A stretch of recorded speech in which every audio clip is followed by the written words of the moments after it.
मुंबईच्या चित्रपटसृष्टीची चकाकी मागे सोडून या जोडप्यांनी गावात उभारलं एक झिरो वेस्ट होमस्टे। हे आहेत व्यावसायिक स्वप्नील आणि चित्रपट अभिनेत्री मृण्मयी, ज्यांना मुंबईत यश आणि नावलौकिक भरपूर मिळाली, पण शांती ती फक्त गावाच्या साधेपणात सापडली। बालपणीच्या सुट्ट्या ते दोघंही आजी आजोबांसोबत गावात घालवत असत, पण काळाच्या ओघात सगळंच बदललं। पण निसर्गाकडे परतण्याची ओढ मनात तशीच घट्ट रुजली आणि मग 2016 मध्ये त्यांनी गोव्यात पर्माकल्चरचा अभ्यास केला।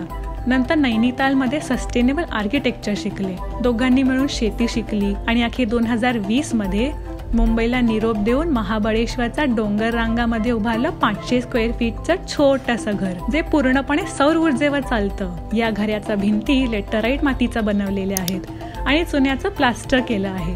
घराची एक भिंत डोंगराचाच भाग आहे, जी उन्हाळ्यात एअर कंडिशनर सारखं काम करते। हळूहळू त्यांनी इथल्या खडकाळ जमिनीला एका हिरव्यागार फूड फॉरेस्ट मध्ये फुलवलं। आज इथेच त्यांच्यासाठी उगवतात पौष्टिक सेंद्रिय भाज्या आणि फळं।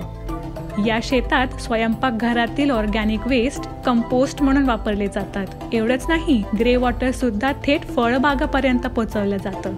या छोट्या छोट्या प्रयत्नांनी त्यांनी या जागेचं कार्बन फुटप्रिंट जवळपास 0 केलं आहे। आज त्यांचं नील अँड मोमो फार्म्स एक सस्टेनेबल होमस्टे बनलं आहे, जिथे ते येणाऱ्या पाहुण्यांना आपल्या आयुष्यातले अनुभव सांगतात, पर्माकल्चर शिकवतात आणि ताजं फार्म टू टेबल जेवणही देतात। शहरात वर्षानुवर्ष घालवल्यानंतर स्वप्नील आणि मृण्मयी यांना इथे उमगलं। निसर्गासोबतच जीवन साधं असतं, पण समाधान अनमोल। आणि आता त्यांचा रूट कॉज या पॉडकास्टच्या माध्यमातून ते जगभरात हाच संदेश पोहोचवत आहेत। प्रत्येक जण निसर्गाच्या दिशेने एक छोटं पाऊल टाकू शकतो।